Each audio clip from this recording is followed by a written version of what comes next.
bá ń bẹ láyé ó yẹ ká máa ka iye ọjọ́ wa ká lè máa fọkàn wa sípa ọgbọ́n ló tọ́ ẹni olúwa bá ṣe lóore ó yẹ kó dúpẹ́ oore ọ̀pọ̀ ẹ̀dá ń bẹ tó ṣe pé nǹkan pàtàkì ọ̀jọ́ lójú bálágbára fagada wọ́n bẹ́rí lójú ogun yóò ṣe ṣe ọ̀lẹ́yìn ìṣẹ̀lẹ̀ pé olúwa ṣọ́ni tójú rọ́dún tó ṣayẹyẹ ọjọ́ ìbí ẹ̀tọ́ wa kọ́ oore ọ̀fẹ́ la rí gbà lọ́wọ́ Elédùmarè ọba ọ̀pọ̀ ti kú ọ̀pọ̀ ti ṣègbé ọ̀pọ̀ ń bẹ nílé ayé bí aláìsí ogun lọ́bọ̀ ló rájò tí ó bọ̀ Tàfá Oyèwọlé Anthony Olúwatìmílẹ́yìn okú oríire venerable ẹjọ́ wẹ́wẹ́ ò sí mọ́ kásà máa dúpẹ́ lọ́wọ́ oníbú ọrẹ ni New Jersey nílùú amẹ́ nírìn àjò fẹ́ gbémi dé ní tọ̀tẹ̀ yìí ó yá tarúgbó tómi dán tó bá ti jòyè ẹ wá farabalẹ̀ kí ẹ gbọ́ làbárẹ̀ ìrìn àjò. ọjọ́ kejìlá oṣù kejìlá 12/12 ọjọ́ tó lógo ọjọ́ tó lúwa ọba mi yàn fẹ́ ọjọ́ tó ládé lórí ọjọ́ tí a bí gbogbo ọmọ ológo àyájọ́ ọjọ́ ọ̀hún ni Tàfá Oyèwọlé Anthony rìn sí ẹ̀gbọ́n mi pàtàkì congratulations. tí n bá ní kí n máa ka àwọn tí a bí ní ọjọ́ kejìlá oṣù kejìlá tí wọ́n jó lókìkí tí wọ́n ń darí ayé ilẹ̀ aṣú ilẹ̀ àmọ́ adúpẹ́pẹ́ Tàfá Oyèwọlé Anthony ń bẹ nínú wọn olúwa ó ṣeun ṣeun àwíjàre ò sí rárá o ọpẹ́ lọmọ olóore mú wá fọlóore fún lílọ láyọ̀ bíbọ̀ láyọ̀ ló fi ń dúpẹ́ àkàǹkà tó ń re Elédùmarè ọba yìnyínyìnyín kẹ́ni ó lè ṣèmí ìsinmi olúwa ó ṣeun nínú ayé Anthony ẹni à ń bùkún tọ́lọ́run ọba mi ń bùkún ẹni a rò pé kò lè pàgọ́ ó wá dẹni tí ń kọ́lé aláruru ó wá dọmọ alára tí ń dára tí ẹ̀dá bá wo ìbẹ̀rẹ̀ ayé ẹ̀ láyé ibi tó ti bẹ̀rẹ̀ ibi tó dé a máa dúpẹ́ lọ́wọ́ Elédùmarè ọba ní fún ibi tó ń mú lọ èmi náà rèé olúwa lórí tí ọmọ Tàfá ń kọ èmi erùpẹ̀ lásán tí a ṣe lénìyàn kò jọra rẹ̀ lójú ó wá ń fọpẹ́ fólíbù ọrẹ èní ọjọ́ kejìlá oṣù kejìlá ọdún 2020 èmi Tàfá Oyèwọlé Anthony ó wá gbégbá ọpẹ́ níwájú olóore ọ̀pọ̀ ló ti dẹni akọ́lẹ̀bò ogunlọ́gọ̀ ló ti gbèkúrú jẹ lọ́wọ́ ẹbọra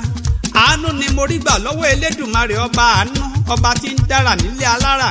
ọba tó lè fẹ̀yìn ẹni tìta ò lè fẹ̀yìn rẹ̀ tì láíláí àrí ńlá ọba adákẹ́ṣe tẹ́nìkan ò lè ṣe bàbá wa àgbàlagbà oyè Tàfá Oyèwọlé Anthony ṣe bí ìwọ lọmọ bàbá wa aláwọ̀ funfun ìwọ lọmọ bàbá wa aláwọ̀ tẹ́lẹ̀ oòrùn ọmọ bàbá wa aládé ògo bàbá rẹ̀ ní gbénu wúndé aṣọlá tí ń gbénu adélébọ̀ ṣògo ó tóbi ayé ògbà ó fọ̀run ṣaṣọbora ó fayé ṣàpótì ìtìsẹ̀. Anthony Tàfá Anthony fún ó kí bàbá rẹ̀ gidigidi fóun gbogbo tó ṣe fún ọ báyé ṣe fẹ́ kórí bàbá rẹ̀ ni ò fàyè gbà wọ́n ayé gbógun ọ̀tá dìtẹ̀ olúwa ti gbé ọ ga mọ̀nàmọ́ná ṣojú ọ̀run ṣèré ní orúkọ bàbá tó dá ọ ẹgbàágbèje ìràwọ̀ ń kéde ògo rẹ̀ olórúkọ ẹgbàágbèje olórúkọ tó lọ kárin kése awakọ̀ má dànù àdìtú àánú afàìmọ́nigbèjà èjìdé ìdáyé ẹ̀gọ́ràn tẹ̀tẹ̀ pátápátá ọlá porogodo ọba wàhálà funfun gbòò. Tàfá Oyèwọlé Anthony nílùú New Jersey l'Amẹ́ríkà ṣe bí Tèmídire Èkìtì nílé bàbá tó bí ẹ lọ́mọ Tèmídire Èkìtì níjọba ìbílẹ̀ Ìjẹ̀rò Èkìtì Tèmídire Èkìtì ọmọ olókè àgùnmọ́tàdí ọmọ agẹṣin wọn bọ́kó agbo ilé ẹ̀sà ní Tèmídire Èkìtì níbẹ̀ nílé bàbá tó bí ẹ lọ́mọ ọmọ olúrókò gogorogo ègbóhùlé ọyẹ ìgbóhùnyàn gidi Tàfá Anthony ṣe bí ìwọ lọ máa mọ òbídọdẹ akérésé ọmọ olúrókò àtẹrí ikú balẹ̀ ọ̀nkú Tàfá Oyèwọlé Anthony amarawa tipẹ́tipẹ́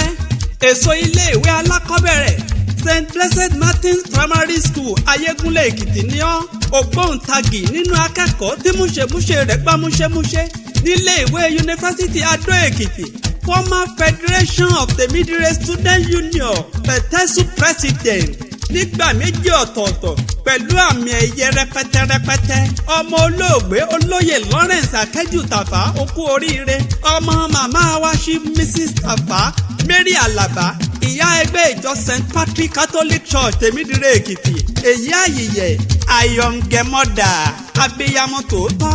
kẹjẹun ọmọ pẹ́pẹ́pẹ́pẹ́ kọrin kése nínú àlàáfíà tẹ̀mí tó gùn olówó orí Olúfúnmiláyọ̀ Joy ọ̀bàrẹ̀ èjìrè ará ìṣokùn ẹdúnjọ bí ọmọ òtó lẹ́lẹ̀ ìjìbábìmbáyọ̀ àkọ́bí ọba lọ́yọ̀ọ́ àbígbẹ̀yìn ọ̀ni ọmọ afẹ̀ṣẹ́jà bí àrìrà ọjà bọ́sìn ó gbàmì ẹ̀yẹ winner of egg and spoon race fọ́dún 2017 ní RCCG CCA ní Pinning lórílẹ̀‐èdè Amẹ́ríkà.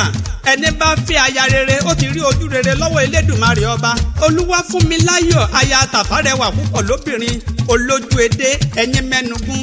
àǹtí Fúnmiláyọ̀ ẹ kú ìtọ́jú Anthony Tàfá ẹ̀gbọ́n mi. Tàfá Anthony ó ti ṣèyí wàá tún ṣe mí sí ikú ò ní pa ọ́ àrùn ò ní ṣe ọ́. ẹni bá ti lọ́lọ́run Enoch Adébóyè kì í jogún òfo Ọlọ́run Adébóyè ń dára.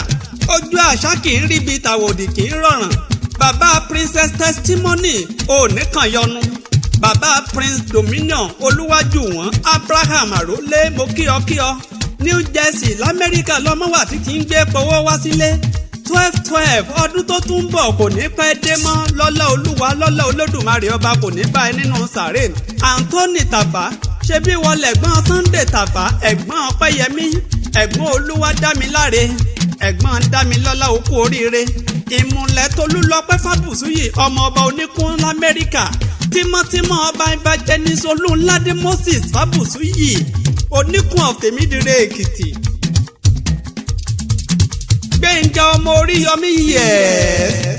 ọkọ kì í roko àìwálé ìdà kì í jagun ẹ̀ má bọ̀. gbogbo ẹ̀yin tó farabalẹ̀ tí ń gbórin tí mo ń kọ fún ambassador venerable Anthony Olúwatìmílẹ́yìn Akẹ́jù Tàfá ẹ ò ní tàjò gbé sàjò. a kú ìmúra ọdún Kérésìmesì àtọdún tuntun ire ire ire kàbìtì.